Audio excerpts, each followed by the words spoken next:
This is the Almost Daily Zencast.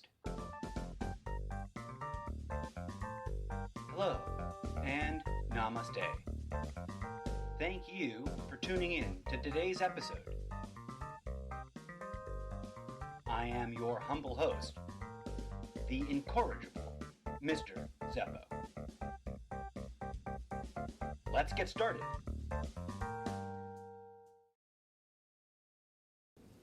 Welcome back. Part 2. So we went off on a bunch of sidebars there in part 1, mostly about news in spirituality. Spirituality media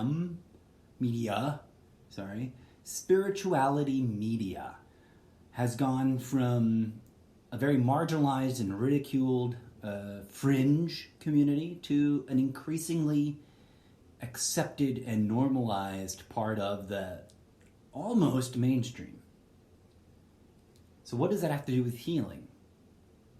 Well, you take a scan across all of that spirituality media, and you see a lot of interesting articles. Many of them are testimonies to healing. Others are thinly disguised advertisements for products that are going to heal you. But I'm not here to sell you anything, folks. I'm not here to criticize those who are out there selling. Tragically, in this global marketplace that we live in, even the most spiritual of us have got to hustle. Which is ironic, isn't it? Because in Buddha's day, 500 years before Christ, or was it 5,000 years before Christ? I always remember incorrectly. But however many hundreds of years before Christ, Buddha and others, of course, before him, lived on the streets. Although, really, there weren't that many streets back then, right? It's more like dirt roads. They lived out in the open, homeless. Various traditions of spiritual asceticism claim that the path to healing resides in restricting the body's intake. That's one bold way of going about it.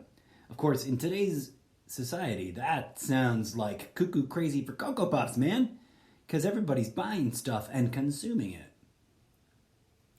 Whether it's spiritual products or not, we live in a society that is obsessed and or oppressed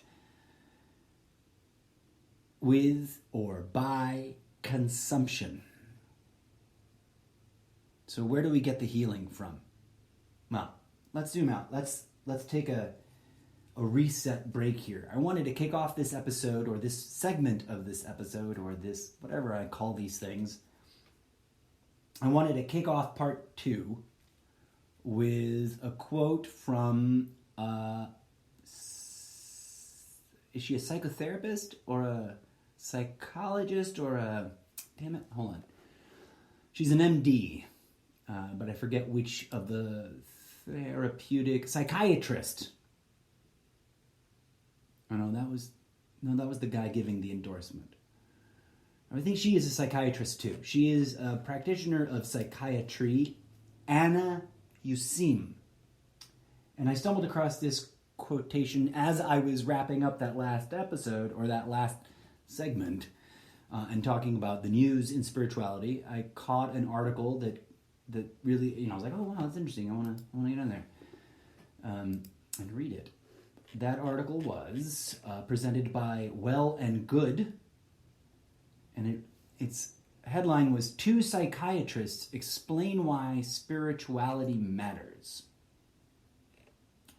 I found one sentence there in that article to basically sum it all up. When patients quiet their thoughts in order for their intuition or the voice of their soul to emerge, that's when they feel better. That's when they get help. That's when things happen. The article goes on to define that voice. The voice of the soul is a still, quiet voice that can only be heard when the screaming of our thoughts temporarily ceases. to connect to your soul, start to quiet the thoughts. Whenever a thought comes in, that you want to acknowledge that thought, you don't want to push it away, because what you resist persists. It's a lot to unpack there. So basically these two therapists basically explain that spirituality matters because it offers us a variety of tools to put in our toolbox that help us achieve that elusive goal of clearing our mind of the cuckoo crazy thoughts so that our intuition, our soul, dare we call it God, can be understood. More accurately, inner-stood. We can outerstand, we can understand, we can innerstand. Those are actual true dimensionalities of comprehension.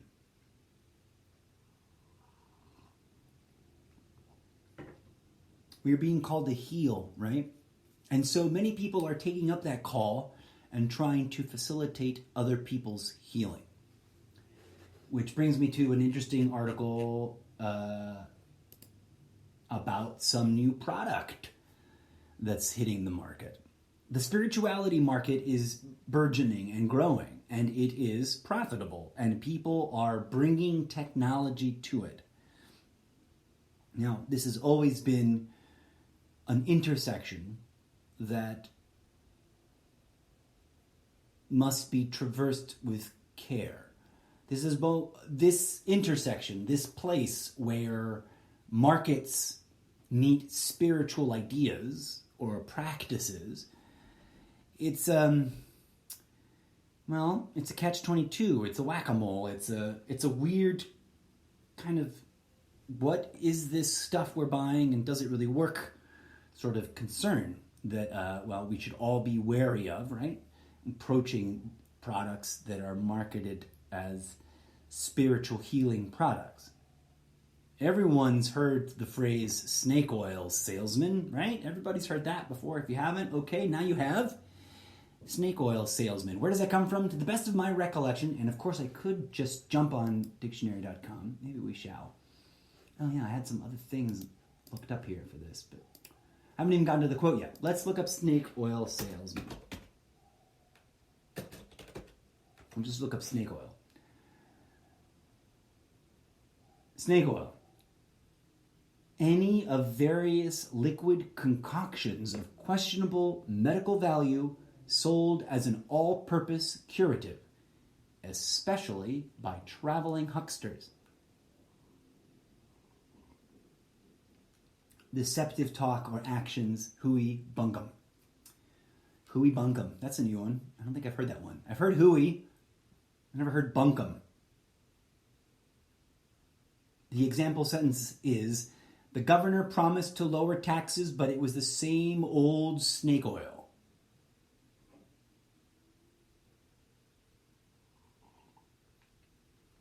Snake oil is the problem with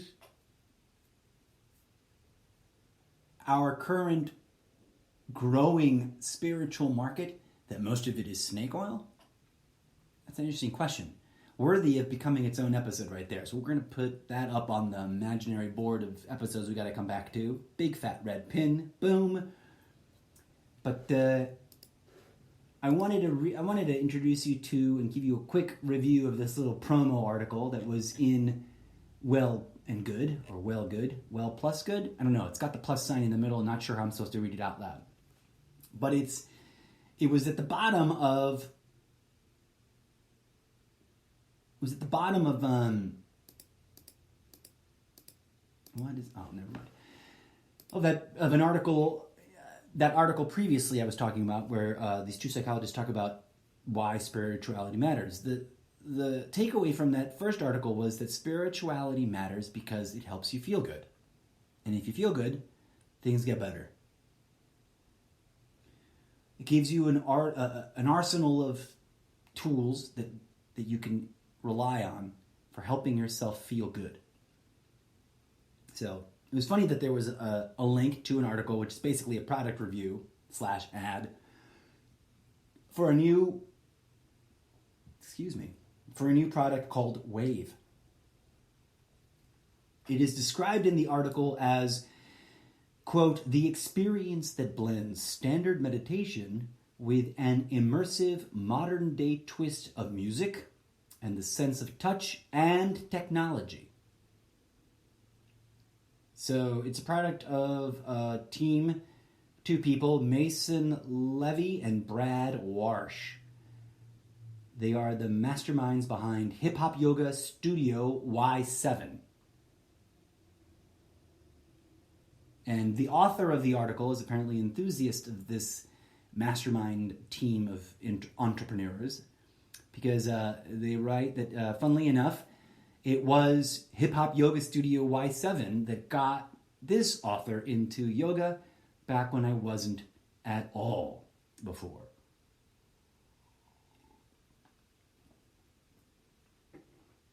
The article goes on to say, the intention with Wave is to provide an experience that you can feel and contribute to you being able to use your mind to its maximum potential. Which is interesting. The 2 gentlemen are quoted as saying, we wanted to make yoga really fun and accessible, and we got people there with music, and then realized the benefits like mindfulness. So we thought, how do we get this idea of mindfulness and its benefits to as many people as fast as possible?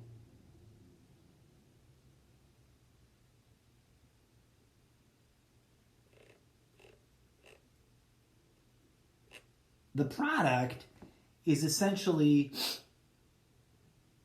an app and a specific pair of over-ear headphones, the big bulky kind, the kind that cover your whole head. Not your whole head, your whole, both your ears. And, high-tech music design. And where's the part that we're going to describe?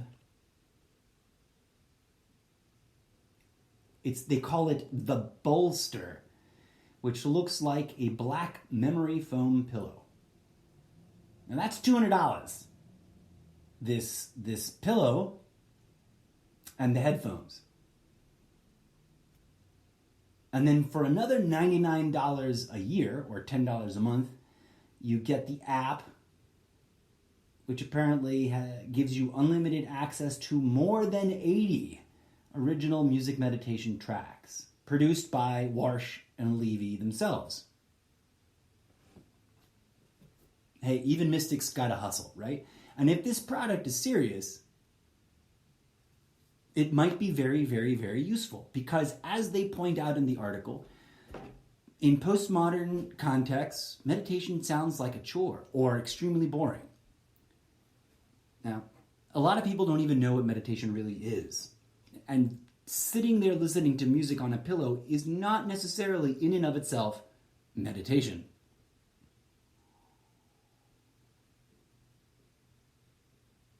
But what these guys are clearly trying to do, as the article points out, the Wave is actually making meditation cool.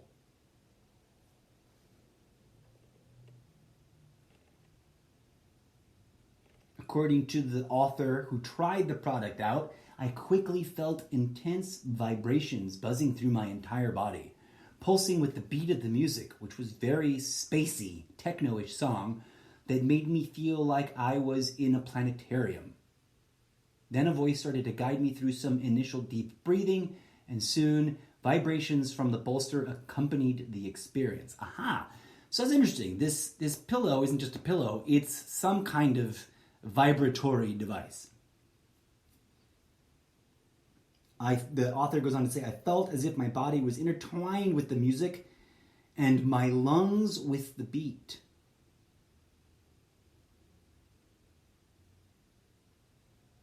I was able to melt away from my workaday stress and truly clear my mind without feeling like forced meditative torture.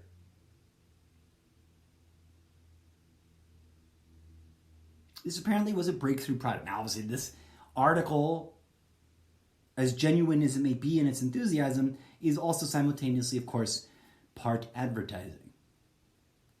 So it's designed to promote the product and make it sound desirable. Do I have a problem with that? Not really. Do I want to come up with a product to sell? Yes. Do I want to sell that product to like-minded spiritual people? Of course. Now, we have always had the debate amongst, those of us who sit in this space to charge money or not to charge money. Should Reiki healers charge money? They're apparently endowed with special magical powers, right? Should that be free or should that not be free? And there's arguments on both sides that make clear, rational sense. I myself like to acknowledge that in this world today, we have to hustle. No matter what our spiritual inclinations may be, we have to cultivate something that generates income in the capitalist sense, because otherwise we're literally going to be shit out of luck and kicked out of our homes and be living on the streets. And in this day and age, that's not cool. Has it ever been cool? Who knows? Probably not ever since we invented houses has living without a house ever been cool. But Buddha was homeless. Jesus was homeless. Everybody else I've ever looked into, I vaguely remember being, at some point in their lives, truly, desperately homeless in terms of spiritual leaders. You can always tell a really fake bullshit spiritual leader when they haven't ever, not even for a month or three, been genuinely homeless. For the record, I have been homeless. Not claiming to be a spiritual leader, just saying I feel confident talking about that subject matter, being homeless and its impact on people, because I have been there. I have lost everything and relied on the generosity of strangers to survive. I was lucky, right? I was homeless within a community that had lots of people in it that were my friends and supporters. I was never homeless, somewhere else in a place that I don't know without any allies to assist me. But I digress. That can be a whole nother episode, I'm sure. Healing. Lots of articles about healing, lots of products from food to vibrating pillows that are here to help you heal. And I'm not trying to dismiss that. This wave thing sounds kind of cool, right? It's up there with like deprivation tanks. And there's truth, my friends, to sonic healing. That's not crazy. That's not as crazy as those who try to oppress us and distract us from our healing would probably want us to think. Why? Well, as science and mysticism points out, everything is frequency. Everything. I've rambled about that before, right? At the subatomic level, there is no solid matter. There is only frequency aggregating into a coalescence of that which is this solid object. And plenty of ancient philosophers, I was pondering this just yesterday actually, because I came across several references to, it was either Plato or Socrates or one of them old guys. Lots of them old guys from ye old ancient times would talk about how music is the language of the soul. Music is the key to enlightenment. Music is proof that divinity is real. Music is evidence that the universe is alive. Which is strange and ironic and interesting, right? Because isn't music man-made? Yes and no. We have certainly devised a system for creating musical product. And, put a pin in this. We got to come back and talk to this, especially with some more authoritative figures whenever I get around to finally organizing interviews, as I've intended to since day one of this project. But music evolved and went through a pretty interesting change at one point in history that's so significant I almost want to say that that was music being hijacked by the system of oppression. And we'll have to talk about that in the future, but there's a whole controversy over how music is, what's the word? Tuned. What frequencies are used? What's the baseline frequency, etc. So remind me, or I'm reminding myself, putting a pin in that, going to come back, talk about the difference between music today and music in the old ancient times in terms of its frequency tuning.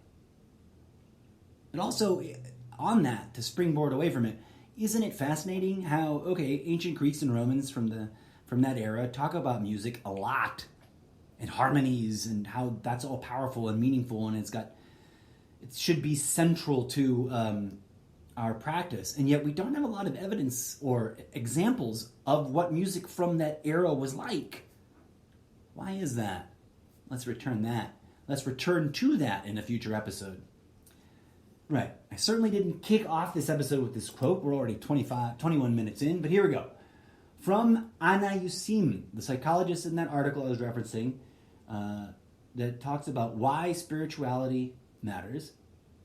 Quote, if you are committed to the journey of growth and transformation, it is by nature asymptotic. All right, pause. What the fuck does that mean? What does asymptotic mean? TrustyOldDictionary.com. Oh, creepy. How hilarious. All right, so I have ex-girlfriends and I don't often talk about real life on my show in terms of private personal matters, but I have ex-girlfriends that are in the acting and in the acting industry, and I just popped open dictionary.com to look up asymptotic, which I did earlier, but you know how you got advertisements and they all rotate. Earlier I was giggling because they were advertising a video game to me that I play all the time. It's like, you don't need to advertise that game to me. I already play it, but because it's the only game I play. Hang on a second. I'm going to turn off the mics for 1 second because I just realized I'm almost out of batteries and I got to plug this device in. Please hold. Oh, come on. Why won't the mic turn off? Oh, because this is the same. Okay. Sorry, technical. I was going to edit the shit out of this episode later.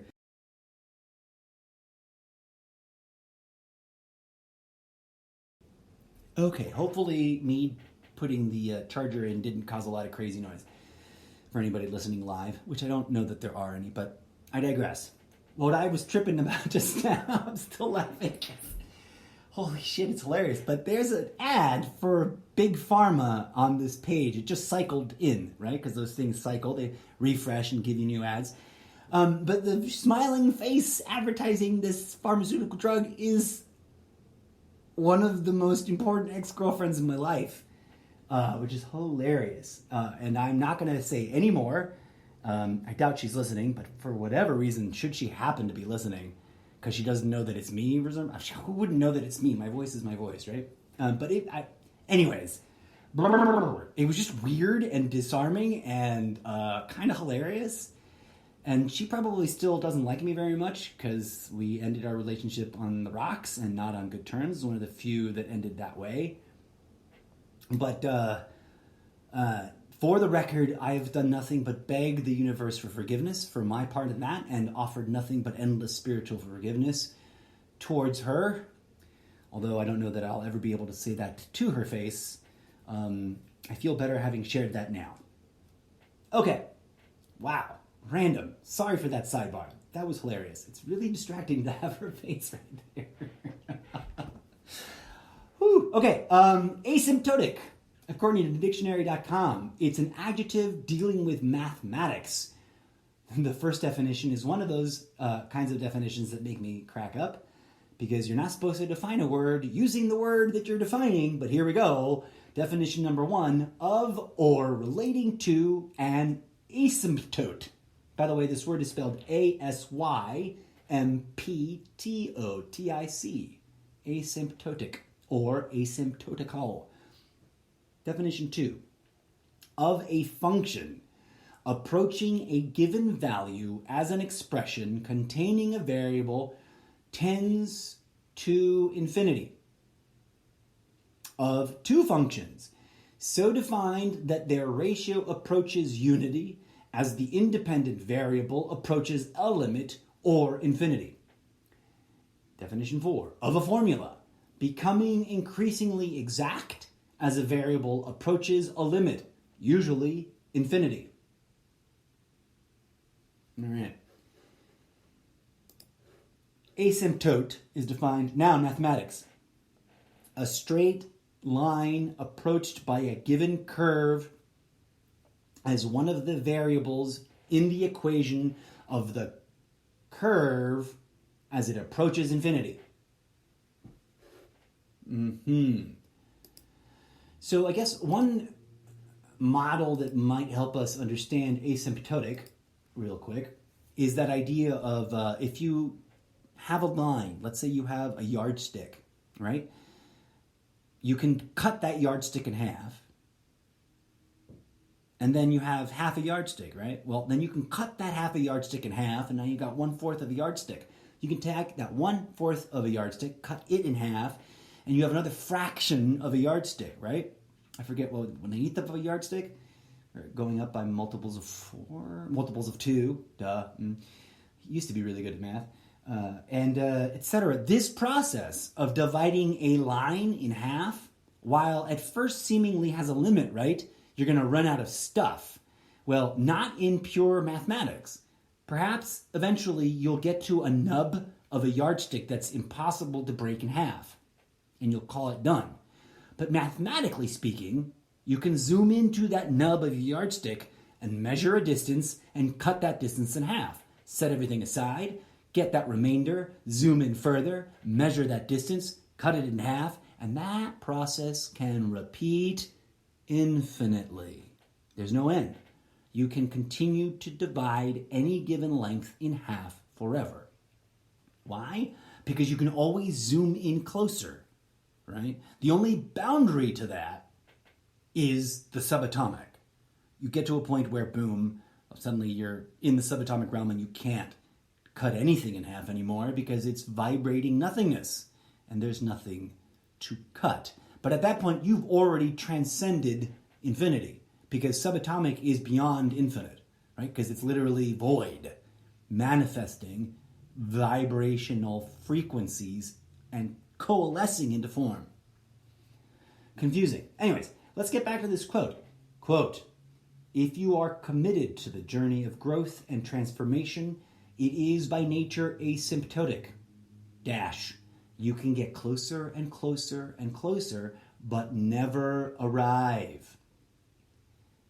Now, she's clearly drawing on another example of this divide everything in half, which is classical of astrophysics, or of physics in general.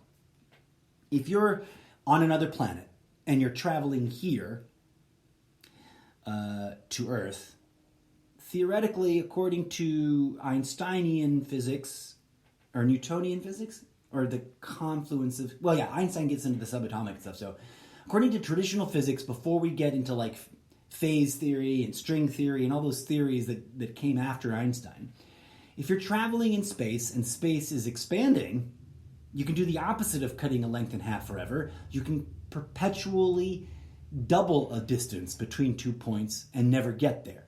So this is, the inverse of my example, but still asymptotic. You can get closer and closer and closer and closer, but never arrive. She goes on to say, Dr. Anna Yusim, MD, goes on to say, quote, arriving is not the goal here, period. Just pausing here for a second.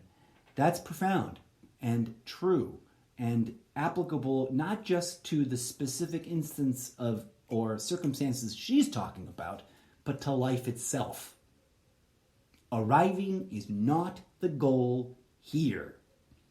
She goes on, quote, it has never been, because if you arrived, there would be no more to discover, and you would have revealed yourself and the world and you would have revealed to yourself and the world all that remains when the music is gone, when the ticking clock of daily life pauses once again for breath between seconds. I applaud Anna Yusim, MD. It's beautifully stated. What does that have to do with healing? Well, obviously, zooming back, if you look at her Instagram account from which I pulled that quote, she's selling a book. And I don't say that disparagingly. Everybody's got to sell something in this society that we live in. She's selling a book. I don't own it yet. I intend to get it because I am attracted to the way she expresses herself and the themes she seems to be addressing. And that she's a doctor, right? She's a doctor of psychiatry that says spiritual practice is important to mental health.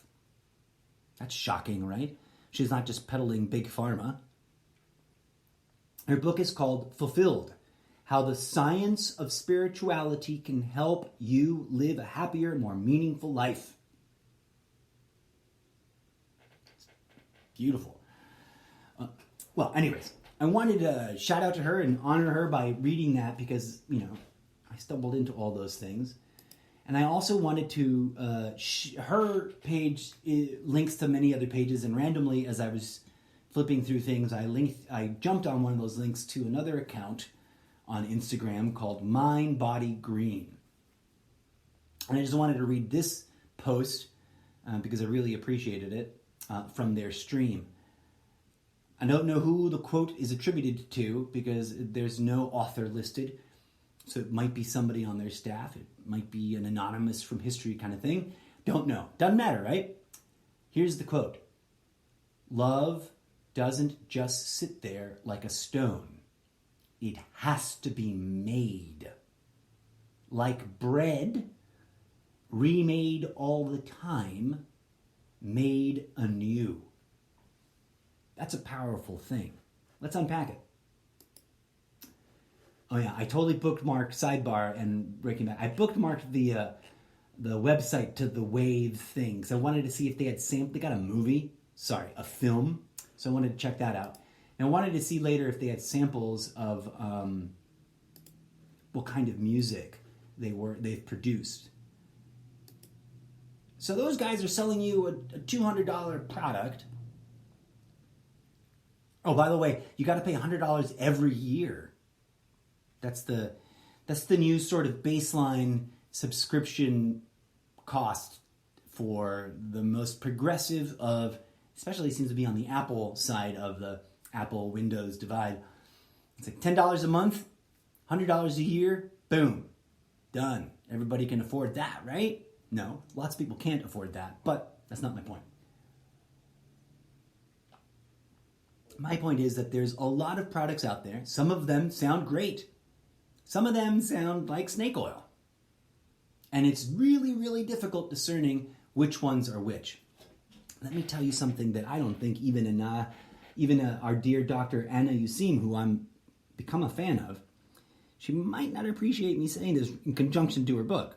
Because, basically, I just plugged her book. Because I do believe in doing that, in sharing my enthusiasm for products or books. Because, books are products. But books are more than just a product, right? Books stimulate the mind, which, of course, is the portal into the soul, or a product of the soul. Anyways, I digress. I'm about to tell you something which is like the dumb, obvious secret of everything. It's always been around. It's always been true. And it's always been a thorn in the side of organized religion and million-dollar preachers and anybody that's sliding down the slippery slope of the ego trap of greed. And I'm not accusing that of any of the people I just highlighted. I'm just saying categorically, historically speaking. And here's the secret. You don't need to buy a goddamn thing. You don't need to buy books. You don't need to buy magic potions. You don't need to buy yoga soundtracks. You don't need to buy special mats. You don't need to buy magic jewelry. You don't. Now, It's awesome if you do, and those people who are making those products are genuine and are truly following their calling, because then we're helping each other, right? There's a dialogue, a bit of a debate. It's not quite out of fight or a war, but in the spiritual communities, there's a debate going on. If you are genuinely a spiritual healer, you should be giving away your gifts for free. Or money is just energy. You shouldn't be afraid of it. You shouldn't be judging it. You should be using it like all your other energies in order to leverage power, in order to achieve the greatest common good. I think I sit right on the middle of that, not because I'm on the fence, because I think there's always a third way.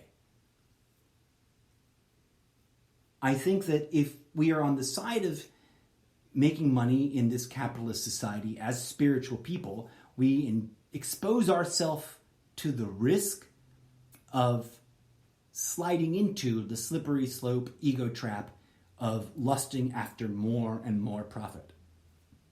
That's always there, that risk. But the more we depend on, the more we rely on, the more we focus on primarily the selling of our spiritual product, then the more we expose ourselves to the risk of forgetting the ultimate goal. The ultimate goal is not to get rich. The ultimate goal is not to get famous. The ultimate goal isn't even to heal other people with your product. The ultimate goal is to uplift the entire human species and transcend this material realm, period. And even that can't be said to be a goal, right? Because the moment we attach ourselves to it, it becomes unattainable. That's some ancient Buddhist wisdom right there for you. You cannot pursue a goal without endangering yourself to the risk of preventing yourself from attaining it. And that's rough. How do you deal with that?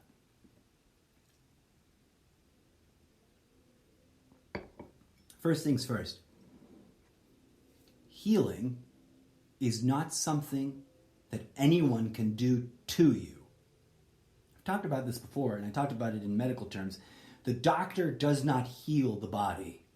The body heals the body. The doctor sets up the optimal conditions for the body to heal. And of course, there's a lot of straw man arguments against that, but those are all just nonsensical misunderstandings of what's going on. The doctor sets the bone which has been broken, because if the doctor doesn't set the bone, then the body will try to heal without that bone being well aligned, and that could lead to inefficient and pain, right? Inefficient healing and a less than ideal outcome. But you leave that broken bone alone, the body will still heal. It just won't be whole, right? Or as whole as it could be. It'll be deformed.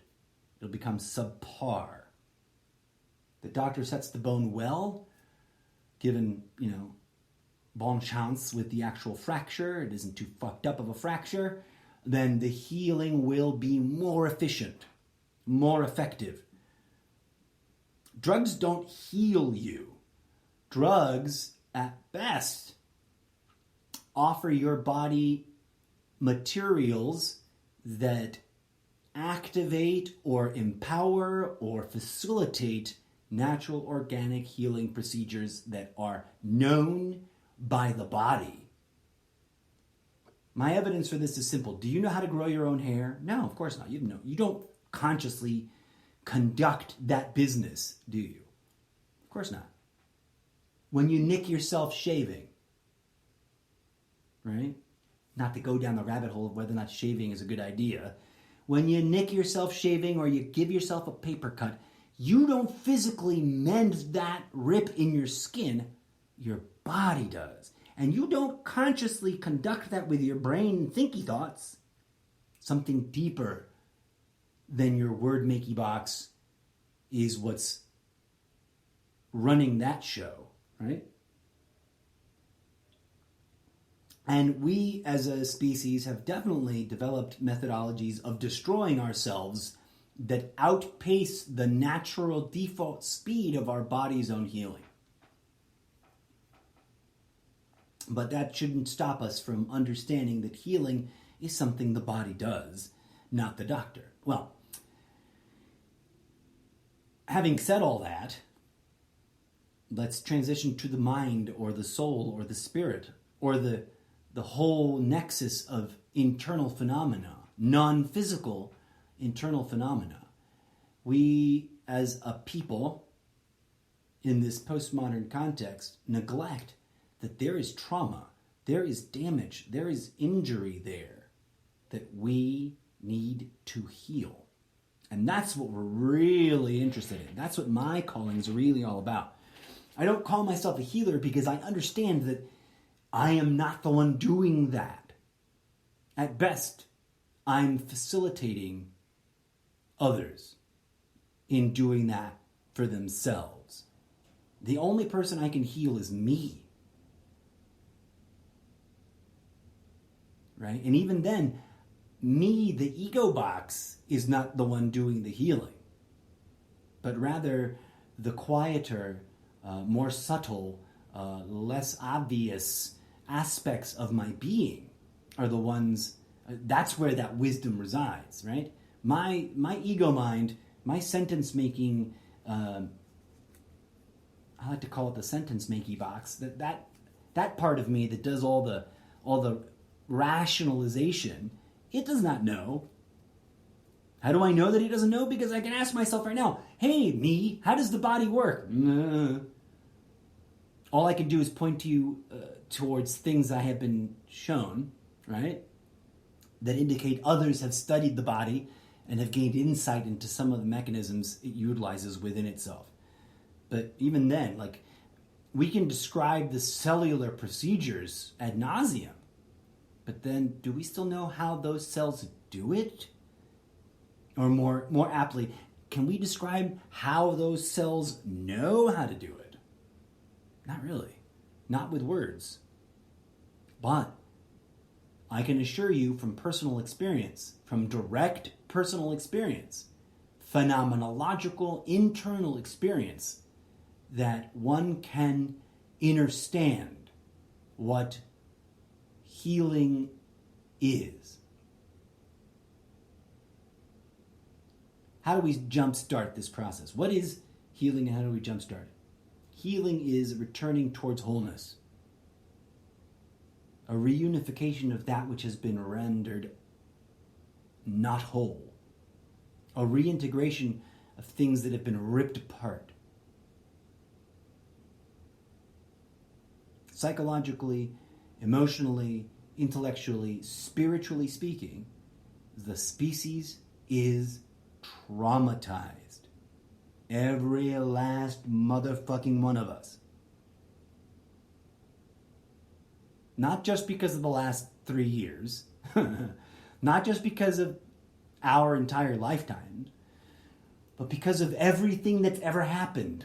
Going back beyond known recorded history, going back further than that to however it was that divine unity separated itself into multiple aspects that then continued to separate themselves into more and more complex layers of complexity.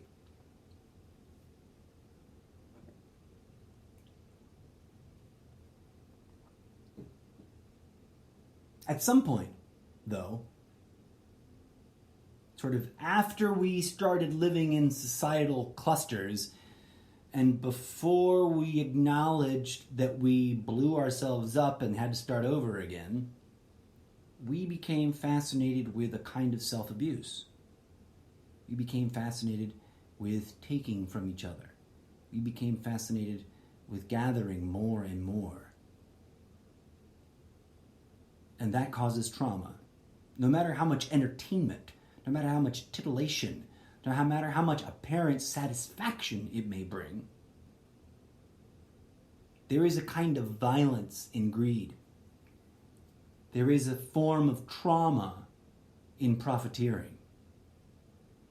And there is a disease involved in all this self-oppression. Flash forward from the the misty annals of history we no longer have any records for, and then just into our contemporary 3,000-year block, our post-Christianity block of history. Right? Because what, it's 2019 going on 2020. So that means 3,000 years ago, 3,020 years ago, this dude we mistakenly call Jesus Christ nowadays was apparently born. Or at least that's the date it was attributed to happening. I have my theories about whether or not that's very accurate. We can do a whole nother episode where we can do a deep dive on that. What I want to state here and now is that just accepting that 3,000 period, that 3,000 year window, let's just look at human events and human history for that much time. Corruption is already profoundly integrated into all societal systems. Greed is already rearing its ugly head. I mean, Jesus was Jesus. Yeshua was Yeshua. Mary Magdalene and Yeshua became the icons they've become. As tragic as it is that we've almost completely erased Mary Magdalene from the picture. But Jesus became Jesus on the cross because he stood up and spoke truth to power. Because he reminded people that the secret ingredient to true healing is confident, grounded, powerful faith. Not faith in some externalized guy in the clouds with sandals and a big long beard. Faith in oneself. Don't believe me? Go reread the words of Jesus Christ. Skip all the other shit. No offense to anybody. No offense to our Jewish friends. There's a lot of beauty and gems of deep, profound wisdom all over the books. But today, in our lifetime, in our era, in our moment, we really need to hustle in terms of time, not just in terms of making money. We need to jam. We need to get something done. So we need to get to the point. If you go back to the Bible, or if you go to the Bible for the first time, let me tell you, you can focus just on the words of Jesus, and they're confusing enough to unpack and to sort through and to get a clear understanding about. But I can assure you that after having spent a big chunk of my life looking into them, Jesus had some really deeply profound things to say about the nature of reality. And one of them, that's right there, still in the book, hiding in plain sight, but completely denied by your average Christian, is that God is you. God is the person named Jesus. God is every person. Do unto others as you would like to have done unto yourself. Why? Why would he say that? When you do that to the least of your brethren, you have done it to me. Look into their face and see me in their eyes.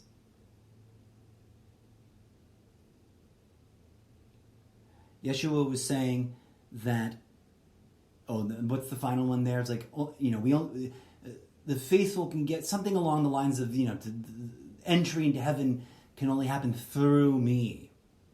Now that one gets misused a lot. It's misused to try and claim that you can only go to heaven if you believe in Jesus. Which, by the way it is used now by contemporary Christianity, believing in Jesus actually is code for conformity.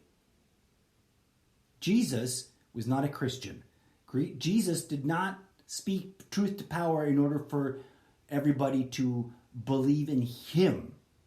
Jesus overtly said these things.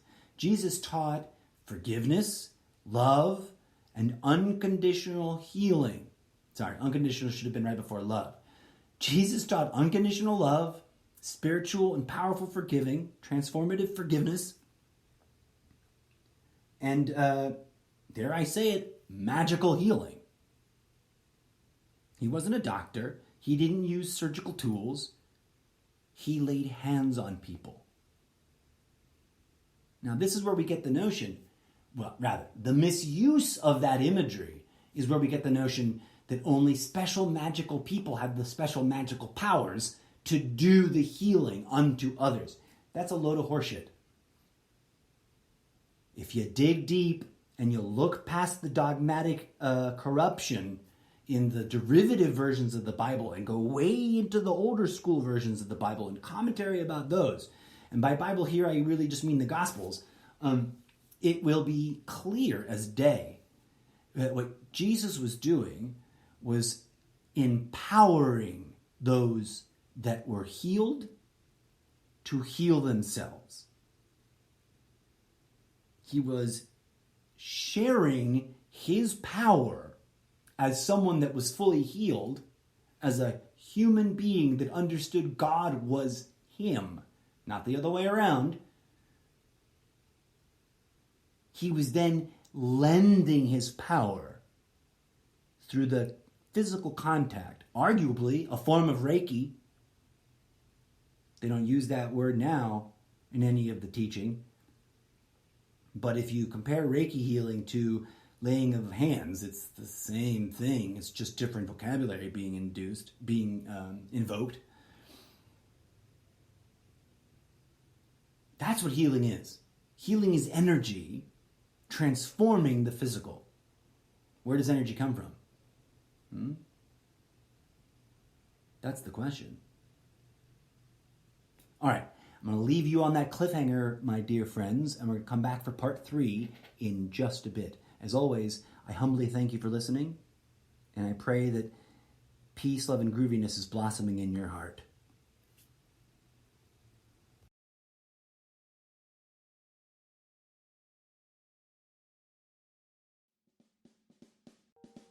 And that is what I've got to say about that. As always, thank you kindly for listening. This has been the Almost Daily Zencast with your humble host, the incorrigible Mr. Zappa. Until next time, may peace, love, and grooviness blossom in your heart.